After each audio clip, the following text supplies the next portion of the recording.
dumb, everyone. I sound like a cheesy game show host. That is dumb. I'm going to edit that out. Okay. My name is... Okay, I'm not good at this. This is why I don't have my own podcast. I just go as a guest on other people's podcasts. Okay, my name is Elise Bryson. I'm the founder of the Sober Curator, and I'm here today with a bunch of other Sober Curators because we are going to be talking about a movie that we all watched. And well, we didn't get to watch it together, but now we get to talk about it together. And if you aren't familiar with the Sober Curator, you want to head on over there, thesobercurator.com. We cover a lot of different lifestyle topics there, including movies, TV shows, and documentaries. So that's more than enough out of me. Brooke, over to you. Well, thanks, Elise. I'm Brooke here from the Sober Biz Collective and Sober Biz Babe podcast. I help sober entrepreneurs love and launch their brands. I'm so excited for this conversation. Yeah, this Elvis movie was one of the first I've seen in a long time where it like literally brought me to tears, and my grandma was a big Elvis fan, so I can't wait for this chat. I just celebrated 6 years sober last month and 1 year in business for myself as an entrepreneur, and it's just been a really exciting summer, and I'm really happy to be here. Do you want me? I'll throw it over to Annalise. Thank you. Hi, I'm Annalisa, and I'm the Sober Curator's astrologer who writes the monthly or bi-monthly Sober Scope, so horoscopes from a sober perspective.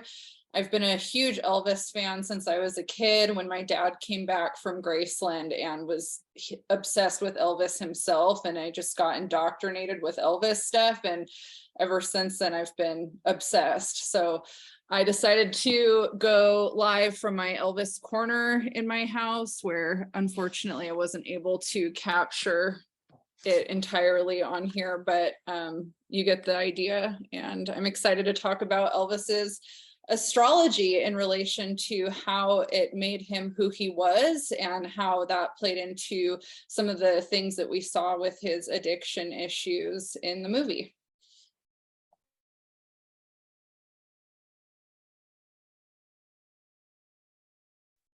Megan. Thank you. I am so excited for this conversation. My name is Megan Swan. I'm a Sober Curator. I write the wellness column called Enough is a Feast. And I'm on a mission to empower more women through optimal wellness. I also have a podcast called Energetically You. And I'm 4.5 years sober at this point, and really just so excited to share my thoughts on this movie. I also found it really, really moving. I grew up with Elvis's Christmas album being like a staple in our house. And I think a lot of what happened to him is a lot similar to a lot of the work that I do in terms of it just being like such a deeply systemic problem. And anyway, I'll add my thoughts more later, but thank you so much for being here. We're also excited to have you listen in. I'll call somebody else. Kate.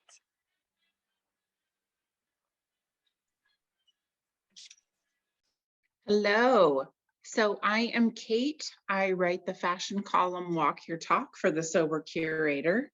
And I just celebrated 1 year of writing the column.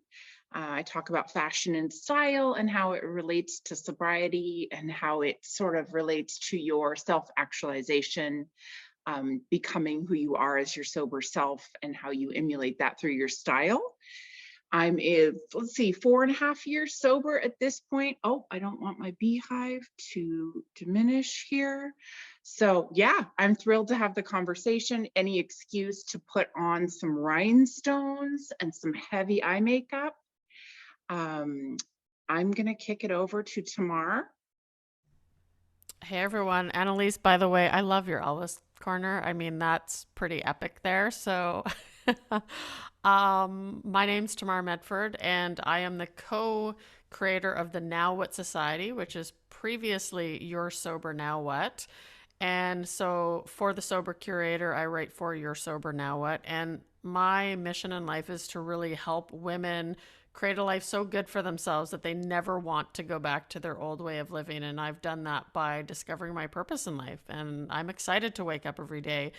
And, you know, when it comes to Elvis, I remember having a cousin who was obsessed with Elvis, just obsessed. And we would have these, you know, hour-long conversations about Elvis. That was it. And so, you know, I thought, how cool, like we can go see the movie. And I was actually down with our friend Elise in Seattle, where I got to watch the movie while indulging in some very delicious snacks. We'll just call them that. And I'm excited to be here. So thanks for having me. We did have a lot of snacks. I forgot how many snacks we had. Yeah. I'm about to toss it over to Kate, who's going to read us a little synopsis on the movie before we get started on the discussion and on the birth chart. But first, I had to make sure that you guys see my shirt. And it was pointed out before we started recording that with the green screen effect, I could disappear and I could just dance as Elvis. So I just really wanted to make sure I could get this into the recording. Thank you. I will be here all day. But don't worry, we'll only record for like the next 45 minutes. Okay, let's hear the synopsis of the Elvis movie that came out in the year of 2022. Hello. Okay, so what they write is Elvis, from his rise to fame to his unprecedented superstardom, rock and roll icon Elvis Presley maintains a complicated relationship with his enigmatic manager, Colonel Tom Parker, over the course of 20 years. Central to Presley's journey and happiness is one of the most influential people in his life, Priscilla. So basically the film follows the life of the rock and roll icon, singer and actor from sort of like his perspective and the perspective of the manager. And it's a bit of a hybrid of like a drama and musical. It's brilliantly done. So before I offer any more of my opinion, I'll kick it back to Elise.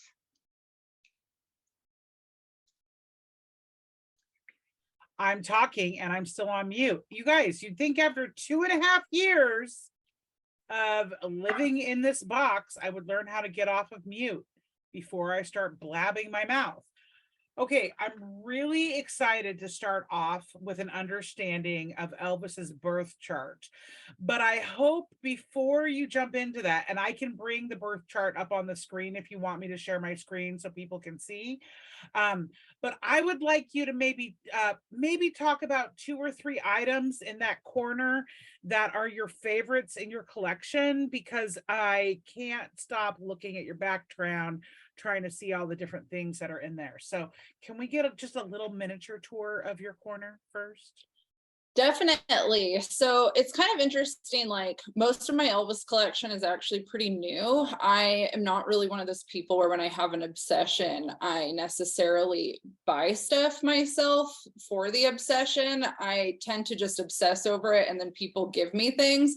So you'll notice this statue right here. My dad actually found on one of his trips somewhere. I can't even remember where he was, but he bought that for me and brought it, which was pretty great. And then I actually was gifted this Elvis limited edition Barbie by Elise when it came out, which was an awesome gift, especially to my dad had a wedding that the marriage didn't last long, unfortunately. But I dyed my hair black for a long time. And I actually wore my hair in this exact pompadour ponytail when he walked out with me to Roustabout by Elvis at his wedding. And I actually walked out to my wedding to It's Now or Never by Elvis. So my dad and I kind of shared that. And this Barbie look is very much a look that I've tried to copy. So that was kind of fun. And another thing that was gifted to me this year for my birthday is this Elvis piggy bank. And my friend dropped this off for me and it's just adorable. It's so cute. It looks like it's a vintage kind of collector's thing. So that's pretty fun. I think my top favorite Elvis thing though is this jacket that I bought when I was in Graceland that is emulated from one of his jumpsuits that he had. And then I also got this shirt for my birthday this year from one of my friends. This is the second vintage Elvis shirt she's gotten me. So I have a lot of gifts, so I'm down with some vintage Elvis gifts, but those are a couple of things that I really enjoy in this corner. Thank you. That was amazing. That was amazing. You know that I love tchotchkes. I just love them so I do too. much. So I appreciate that little tour. You're Okay, welcome. let me find the birth chart. You can start talking while I look for it, and I will share my screen. Okay, yeah. So the reason why I think it would be fun to talk about Elvis's birth chart is because we can actually see a lot of signatures in a birth chart that would make somebody more inclined towards addiction, alcoholism, and different types of drug use. And so Elvis, you know, obviously there's a lot more that defined him outside of his addictions, but since we're a group of people in recovery and we're talking about the movie through that lens, that is something that I kind of want to focus on in his birth chart, but I also want to do it in a respectful way, because obviously we all love Elvis. We're not coming at this from a perspective of trying to judge or, you know, point at things, because there's plenty of people that also share certain things that don't necessarily have issues with addiction, but it's just there's certain things that can lean more that way than others.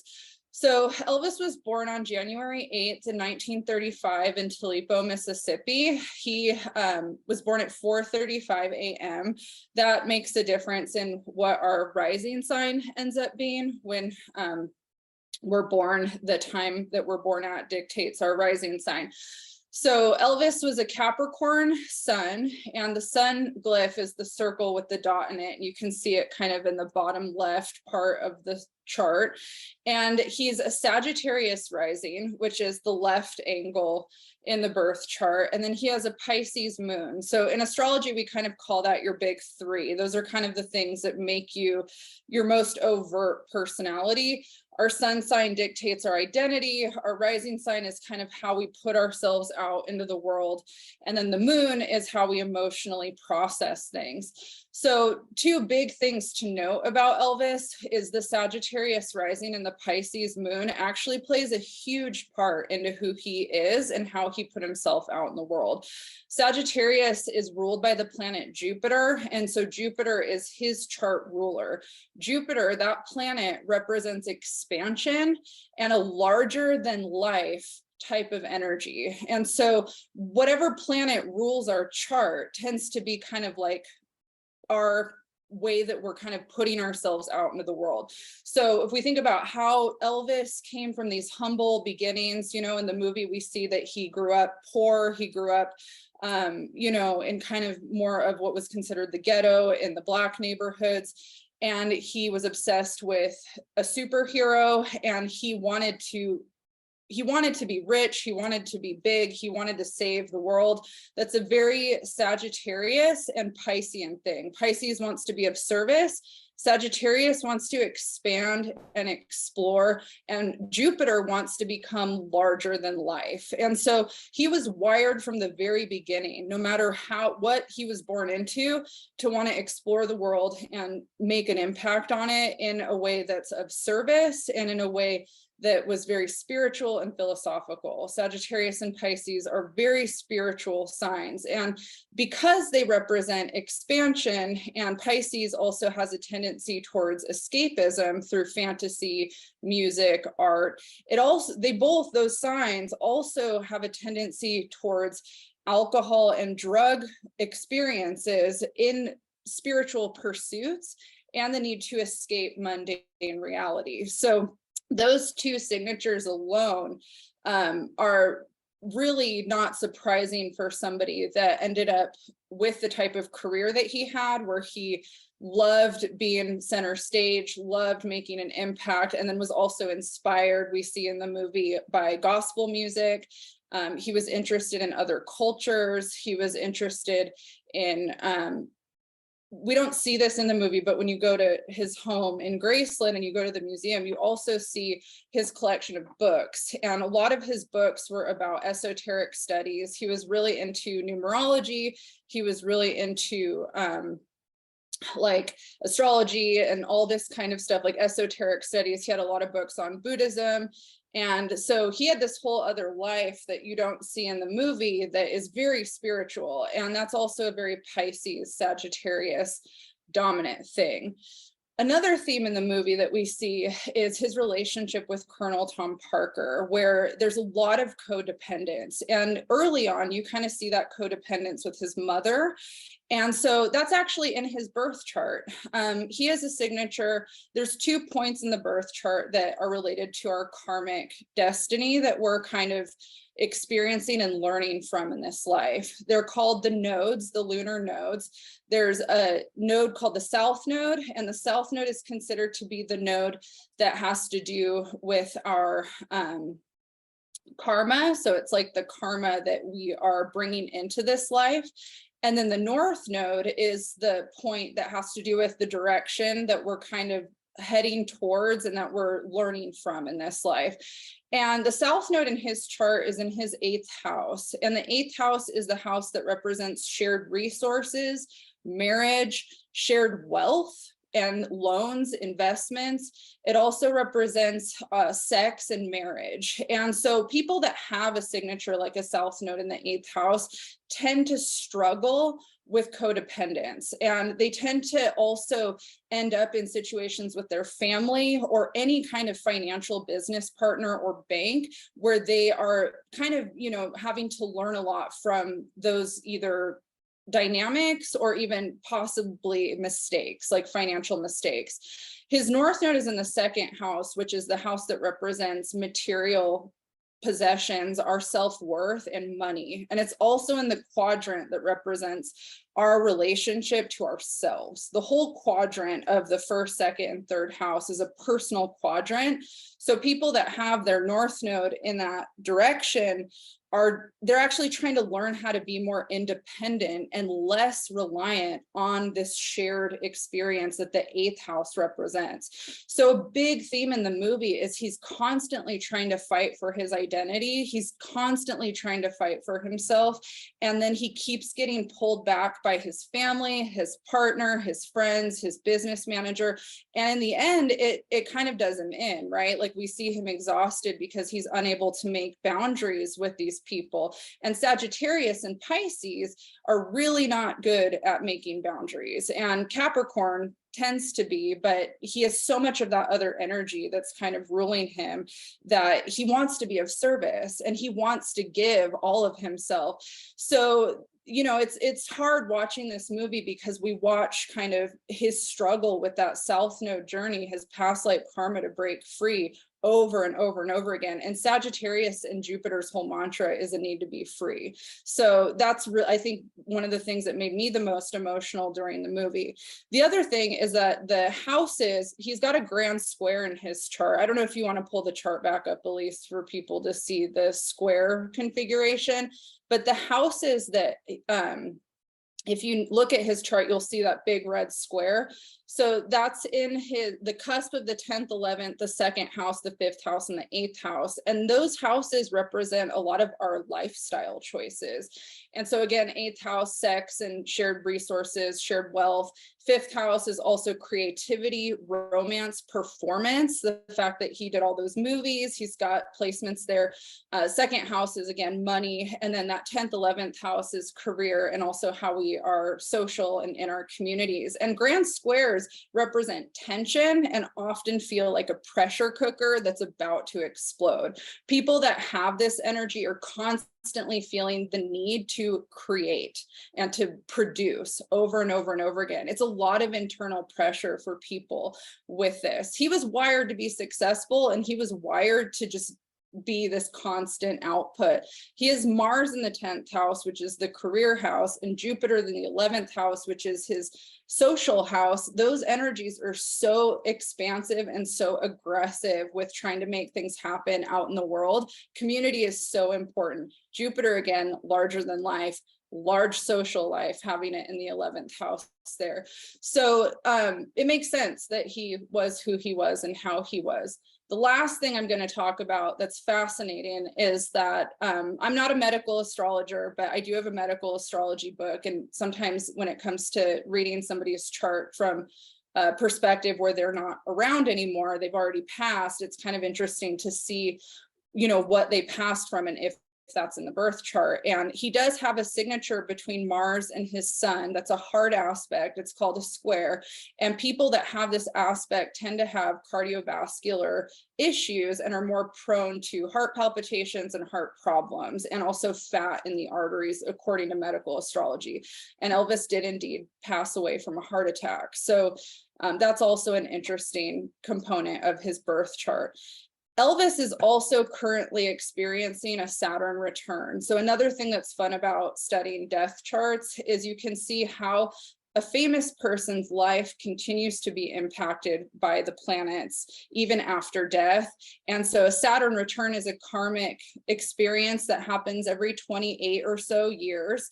And usually when we have our Saturn return, it's kind of bringing a lot of karmic things back up to surface and into alignment for us. So the fact that this movie came out during Elvis's Saturn return, which obviously he would be alive for if, you know, he was alive, is pretty amazing. It's pretty cool to see that he's going through that in his birth chart. So that kind of gives you a little bit of a lens on why he struggled in some of the ways that he did, but also why he was so powerful and successful at what he set out to do with his background. Wow, that was so cool. And now I'm like, who else do we need to have you come and read their birth charts to us for celebrities that have unfortunately passed from addiction? Because now I think that's like a whole new series that we need to do. That was incredible. I really enjoyed that. I especially enjoyed how you wove different parts of the movie through your explanation. So who wants to follow that? That was really incredible. I actually have a question about his birth chart, because I know like the Capricorn is really successful and career driven and that kind of stuff. Like, do you think that's what grounded those two energies enough for him to have the success that he did have? He is so lucky that he had Capricorn in the placement that he had it. I also have some Capricorn in my chart, but I don't have my sun, Venus, Mercury in Capricorn like he does in the second house. That is a success wealth house. He had so many blessings for the parts that were hard, you know, like he had a lot going for him, which I think is why he was so successful. So yeah, Capricorn, earth energy in general, we have 4 elements in astrology: fire, air, earth, and water. And earth energy is a container that's very contractual. Fire and water is very expansive and fluid. And so when you have somebody that has a lot of fire and water energy, if they don't have an earth energy there to ground them, it's a lot harder for them to create boundaries and to really gain a sense of control.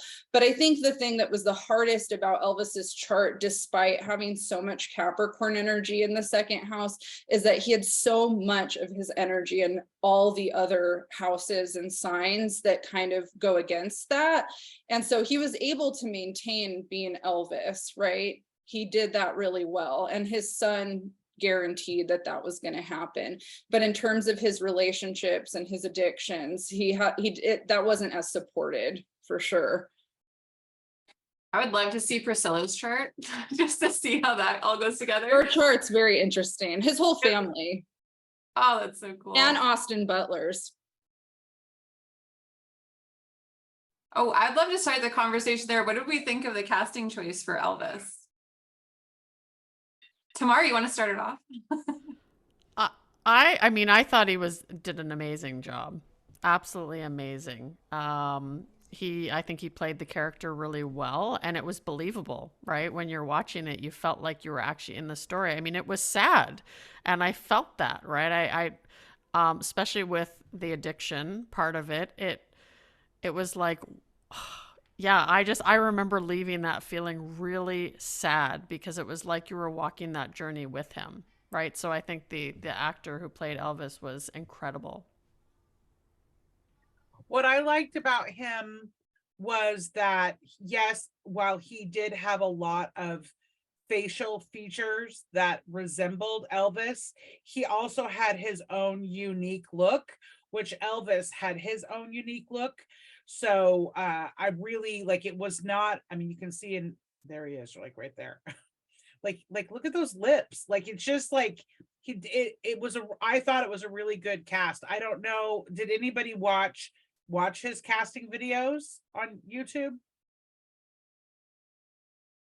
Yeah, I forgot. I watched the not the casting video, I think, but the first tape of him performing That's All Right, Mama. I got chills when I watched that. I think I cried too. Yeah, he did a really incredible job. I actually, that makes me want to research and see I'm curious, you know, often when people have a leading role or any role, really, the amount of research they do for their character development. I'd be really interested to know how much research he did around acting like a person with addiction, and or if he drew inspiration from any family members that he knows that have been through it, because, you know, towards the end of the movie, when he is fully in his addiction, like that, I think some kind of research probably went into that, right? I was surprised and not surprised that there wasn't more focus on the addiction piece, because we all know clearly he passed of a heart attack at a young age. Maybe he didn't have the best diet in his life, but I mean, right, we all know that ultimately there was drugs and alcohol involved, and the bloating of the face and all that in the end. But the movie didn't really go into his dependency on the pills and all of that as much as I thought it would. Maybe more so in Elvis's honor, to not, you know, deface his legacy. But I was surprised that it wasn't as included as I thought it would be. I had the same feeling. I also thought the approach, it had a very Moulin Rouge approach, the Nicole Kidman Moulin Rouge approach to it in the cinematography, although I don't know that it felt as consistent all the way through with that vibe as Moulin Rouge did, but it felt very artistic to me. Did anybody else have that feeling? Absolutely. I thought it was a brilliant approach. There was music that was of, you know, today's genre, piped into the scenes, some R&B and hip hop, which pays a tribute to his love for the blues and the colored folk, of what they called the African-American community at that time. I thought that was brilliantly done, because you weren't captivated in like a, you know, a Mary Poppins type way. It was more like something that you would watch today. And I thought that was absolutely brilliant. In terms of cinematography, I thought it was like the most creative I've seen in so long, especially for like a mainstream movie. Yeah, I was really impressed. It's I didn't expect it to be from the manager's point of view as much as it was when I was coming in to like watch the Elvis movie. So the beginning, it was like, ooh, what's going on? I found it not what I expected at all, but in a really good way. It was very well done. I have a question for you guys.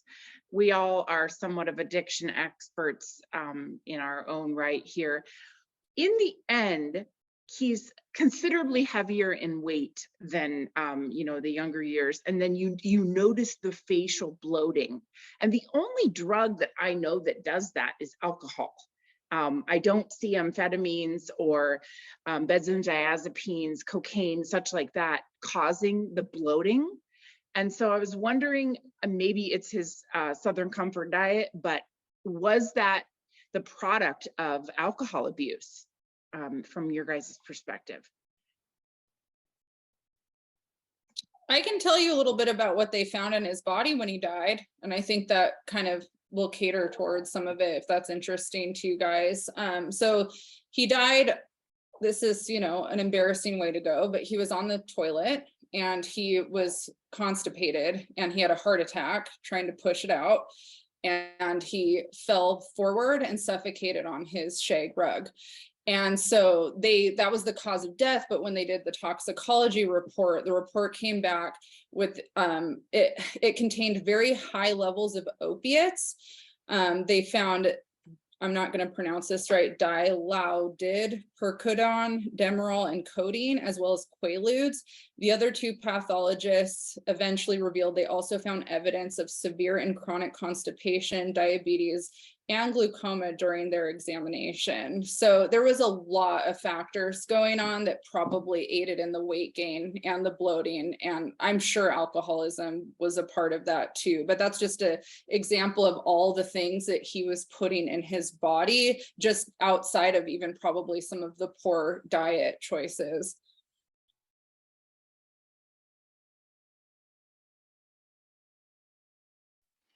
Yeah, I think definitely diet contributed to it. I mean, one of the things that sort of like broke my heart the most in the movie is how they paint the trajectory of all of his drug use and addiction was really, you know, from my perspective, it wasn't his own. You know, it was something that was conditioned into him, that it was normalized to do certain things. But in the beginning, like, he didn't even party like his friends did. You know, he wanted Coca-Cola or whatever instead of alcohol, and it became, I think, this just way to survive everything that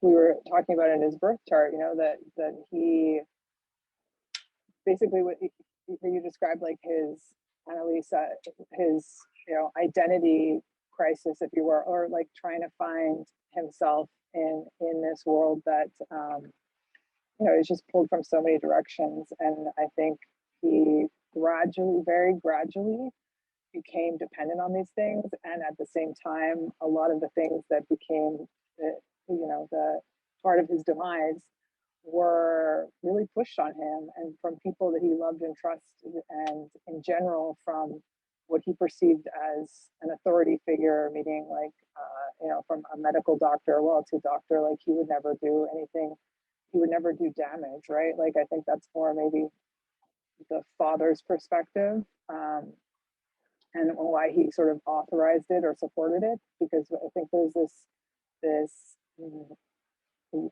misguided, unchecked confidence in the medical model, and that is definitely a part of this story. And I just, for me, that was everything we were talking about, of just the beauty of his essence from childhood, and all of the experiences he had, and all the uniqueness that he brought to who he was. I, somewhat out of ignorance, didn't understand like that was really his essence. Like, I thought it was more like a marketing, like the way that he wanted to dress, and the way, you know, that even from the beginning, he wanted to wear eye makeup, and, you know, he really just wanted to be his own person. And how, you know, I think in general in society, if those people don't become like massively famous and, you know, find a way to express themselves and really be that light that, you know, ultimately it gets dimmed through addiction, through, you know, other people trying to take advantage of that same light.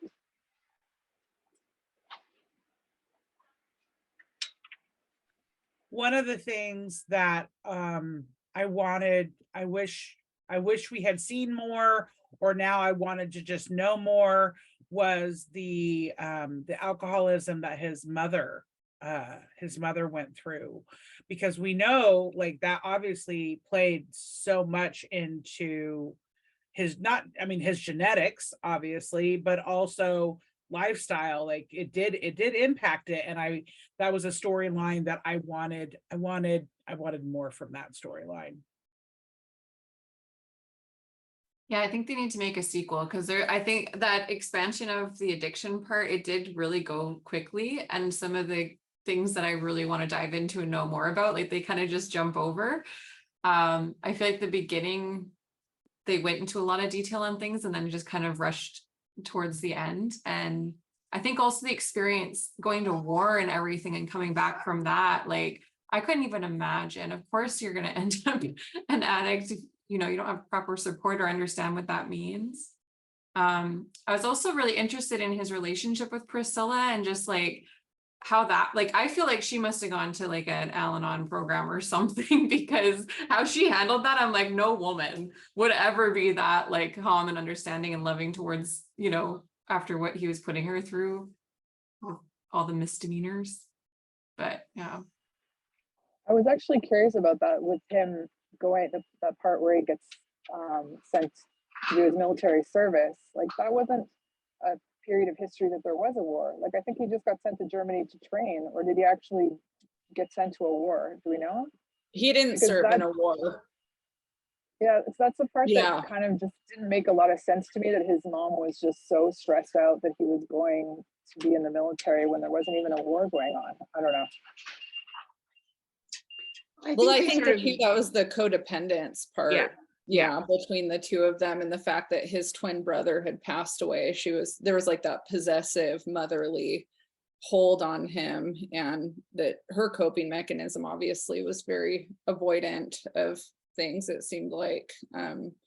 Yeah, I don't know. I think that it's really unfortunate just kind of how their relationship had to play out in that way.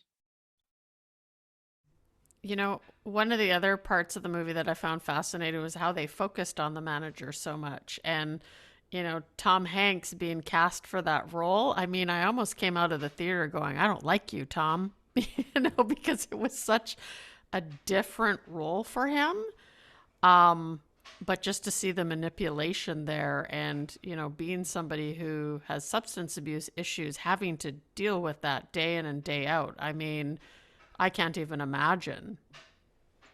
All I could think about was how much time Tom Hanks had to spend in hair and makeup to get that, the face and the weight and the balding and the sweating and all the things. I was just like, man, that poor guy was probably in the chair for hours. Do they have to sleep in that makeup? Do they have to wear it for like days at a time? I was like, did he have to go to bed and wake up and look at himself as Colonel Tom Parker every day? I doubt it. Probably up at 3 a.m. getting that put on.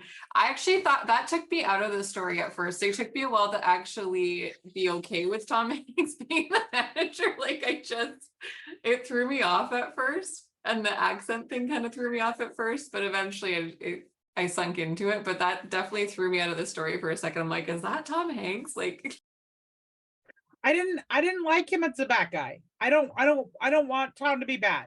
Tom is only good. Remember when Tom got COVID? Like, the whole world got upset, right? So that part I really struggled with. But what I did not struggle with was the costumes. I will say that I thoroughly enjoyed the costumes from start to finish. Kate, as our sober fashionista, do you want to weigh in on any costume design?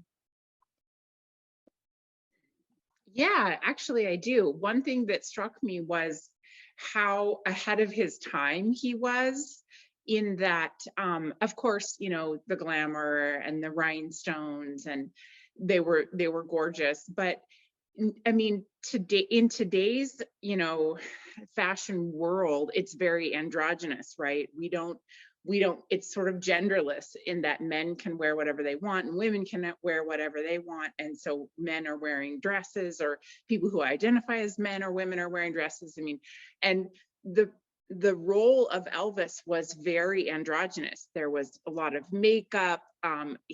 He was very beautiful, and you could see him in anything. And I think that whole image was so ahead of its time, because today in the fashion world, anything goes. And so yeah, the costumes were gorgeous. I really liked the way they did Priscilla's hair and makeup. And I thought, yeah, Elvis was fantastic.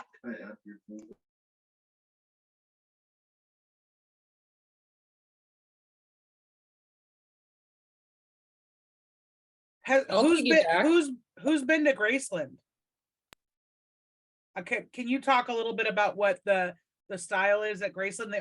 I have been by the house that they had in Palm Springs. That sold, I think 2 years ago. You can't go to it anymore. No, but I actually have a friend that lives literally across the street from it. That's amazing. I wanted to do that tour because they were doing that tour up until they sold it, and I'm really annoyed that I missed that opportunity. Did you know that that house, I don't know if, I mean, if it sold 2 years ago, then it's probably changed. But my understanding is that at one point, at least, the Ben Bridge family from Seattle owned that house. Oh, wow. Yeah, I did not know that. That's super cool. So Graceland, Memphis. Memphis is freaking awesome. And that was one of the things that I really enjoyed about the movie is it's really hard to explain what Memphis is like if you've never been there. There's just a certain feeling that Memphis has that is unlike anywhere else. And one of the things that they did a really good job of was that scene when he's all mad and he goes and he's driving down to the club and BB King's there and Little Richard's there. And I think Mama Cass, maybe. Who else was there? Not Mama Cass, Aretha Franklin. Who was there? Why am I getting Little Richard? Did you say? Little Richard was there. I'm forgetting everything. But anyways, that whole scene, and then they mix in, I think, Doja Cat's Vegas song, and it's like mixed with the Hound Dog, and it's that modern old kind of thing. That scene right there, I think, was the first time that I felt Memphis through the screen. Even though it was supposed to take place way back then, it reminded me of even how it felt in 2019 to be in downtown Memphis. So that was super cool. And I really enjoyed that. So there's that part of Memphis that has all that rich historical jazz and rock and roll blues kind of history. And so going there and kind of going into all those shops, there's so many botanicas and like shops with a lot of esoteric, like witchy voodoo kind of stuff. And then there's just Elvis stuff everywhere. So that's really fun. And then the other stop in Memphis for Elvis stuff is Sun Records is still there. So you see in the movie where Elvis originally recorded with Sam Phillips, and you can go do the Sun Records tour. And there's plenty of other musicians that have also recorded there, but that's also a really fun spot to go. And when you go there, they have this like kind of touristy shop part now that has a little cafe, and you can go buy records and buy little souvenirs, and then they take you on a tour with like a fun tour guide, and they walk you through everything and play you like some of the original recordings. Supposedly the original mic that they have there is the one Elvis sang on, so I got to like see that, so that was kind of fun. And then that's all in like different parts of Memphis. But when you want to go do Graceland, you go on this freeway away from all that stuff, and it takes you essentially to the whole area that they've made that's pretty close to where Graceland actually is. And it's kind of like going to an amusement park. Like they have this giant fairgrounds kind of looking area, and there's the private jet. He has 2 private jets that are there, and so you can go inside those and check those out. And then there's all these different buildings that are set up in different ways with different exhibits. So there's one just for his jumpsuits and all of his clothes that he wore that's really fun. There's another one that is all his military stuff. They also have a car room that has all the cars and some replicas of his cars that he had. Tons of gift shops. They also have like little food stands that have some of the foods that he likes. And I'm trying to remember if there's any other exhibits there that I'm forgetting. I think they have some of like other musicians that he's performed with and some of the photos from that. There's like some photo galleries and some family photo galleries. And then they also have one that's just stuff. Like it's just a bunch of his stuff. So a lot of his books and like old bottles of Mountain Valley sparkling water that he liked to drink, and clothes of Lisa Marie's and Priscilla Presley's that were there. So you can go do all that stuff. And then you have the Graceland tour of the actual property. And when you go to that, you get given like this little audio thing to wear. And it's John Stamos who guides the tour, which I think is amazing. And so you have John Stamos's voice in your earbuds while you're walking through Graceland. And so you start at the front and then you do the tour of the house. They actually don't allow you to go into the bedroom upstairs or into the bathroom, which isn't that surprising considering the family still uses that house for things. And it's like where he passed away. So they block all that off, but everything else is like restored, all the same furniture, all the same like decor. And then you can go downstairs and there's this like mirrored room that's super cool with a lot of tchotchkes. Elvis had a ton of tchotchkes. So the fact that that's all in there, there's like all these TVs. The jungle room's there, which is one of the more famous rooms that he did a lot of recording and practicing with his band in, and that's jungle themed, big tiger statues and all that kind of stuff. And then after the house, you get to go walk around the property. They show his office. He also had like some shooting kind of like gun range kind of stuff.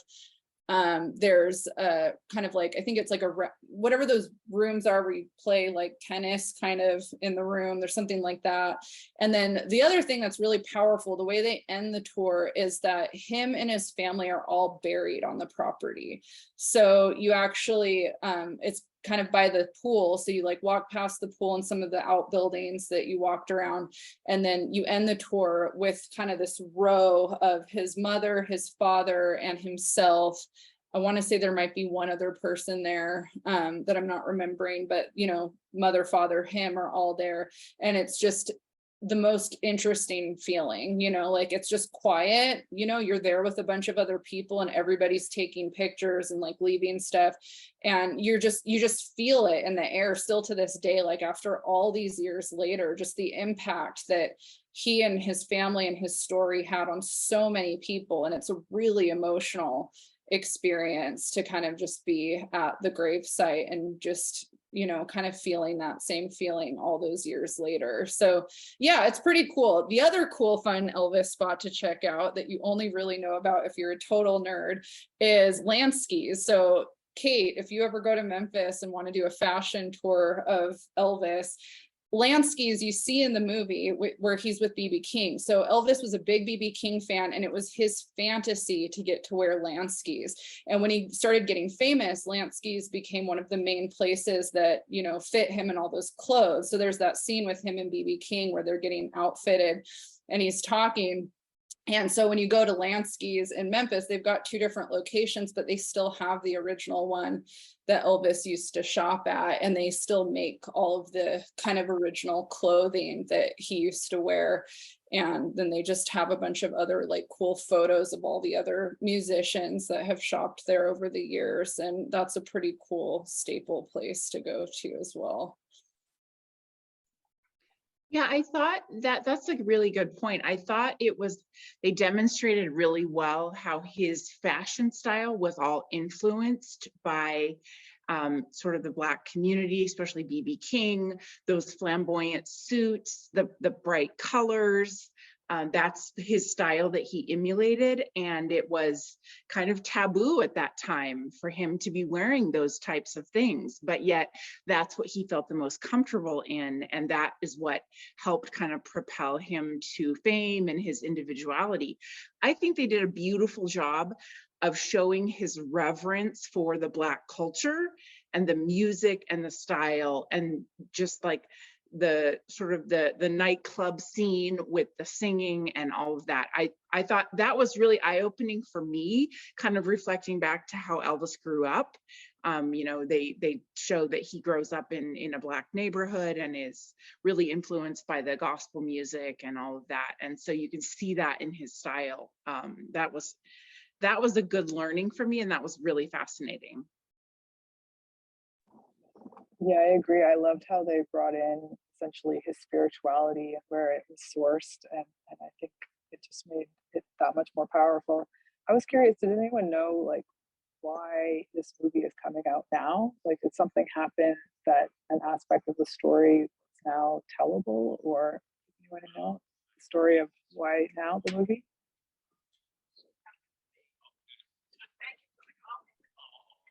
I don't know if there's a backstory to that or not, but a documentary movie that did just come out, if you would all follow anything Princess Diana, I am very obsessed with British royal history. And obviously the last few weeks I have been immersed in it with the passing of the Queen. But there is a new documentary on HBO. And honestly, we could watch it, and this could be our theme for next month, and we could all come in costumes. And we could do another birth chart reading, just putting it out there, because as we know, Princess Diana, definitely suffered with bulimia and mental illness, and codependency, and what it's called The Princess. It's on HBO Max, and I can't say I've seen every documentary ever made on the royals, but I mean, if I could find it, I have seen it, and probably more than once. And this one, I really feel like they don't hold back, and I think that they're starting to actually talk about what was actually happening at the time, versus at the time they wouldn't talk about it because it was too taboo, and there was so much stigma around it, and it was hush hush and don't make us look bad, right? But it's still done in a tasteful way. So I don't know, how do you feel about making that our October review? Thumbs up. Fun. Okay, well, that just happens.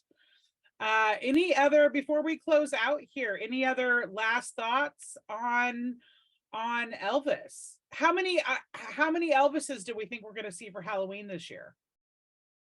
So many. I'm going to have to find a picture. I dressed up Jacob as Elvis when he was 8 or 9, and I am going to have to find that picture and send it to all of you, because he was adorable. Oh, my oldest son, when he was little, he used to wiggle his leg when he danced like Elvis, and so we called him Elvis all the time. It's so cute. My grandma loved it.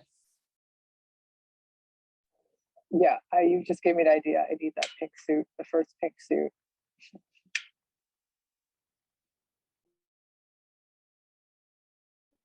Also, I know that there's going to be a new Marilyn Monroe movie that's coming out, so maybe we have to put that one in our future. I think maybe we could make this a monthly thing. I mean, we all love talking about movies, and I love a reason for any kind of a theme. Oh gosh, it's stuck in my hair. Oh, but yes, anything else? Anybody want to say anything else for today? I guess I'd say Priscilla Presley. I haven't read this book, which is kind of amazing, but if you do want to know more about Priscilla Presley's relationship with Elvis and kind of how she handled that stuff, there was a book she wrote, I think in the 80s, late 80s, and I think it just got reissued again, called Elvis and Me, I think is what it's called. There's a lot of really cool movies that have come out throughout the years talking about the family. She had one that she narrated that I think came out in the 90s or early 2000s. It was called like Spend Christmas with the Presleys or something, but it was really long. And yeah, I think it's like 4 hours long or something, but they kind of go in that. So the cool thing about Elvis being so big is there's like, if you do have a lot more questions about that stuff, there's quite a lot of reading and other documentaries that you can watch that kind of do go more in depth. I have one book that's actually really controversial. I bought it, I think, on eBay because it's not in print anymore, but it's called Elvis, What Happened? 3 of his closest companions tell a shocking, bizarre story. I haven't even read it. I haven't opened it.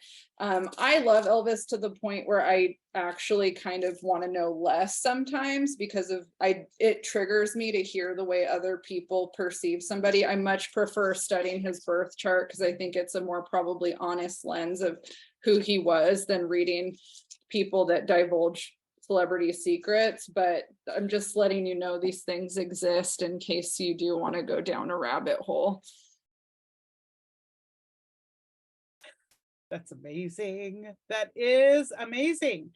Well, thank you all for your time today and for putting your thoughts and having fun with the theme. I just love watching films that have addiction as one of the underlying storylines. And, when I was recently making the list for the Sober Curator of the top 170 plus movies, TV series, and documentaries, I realized, like, wow, there are so many actually.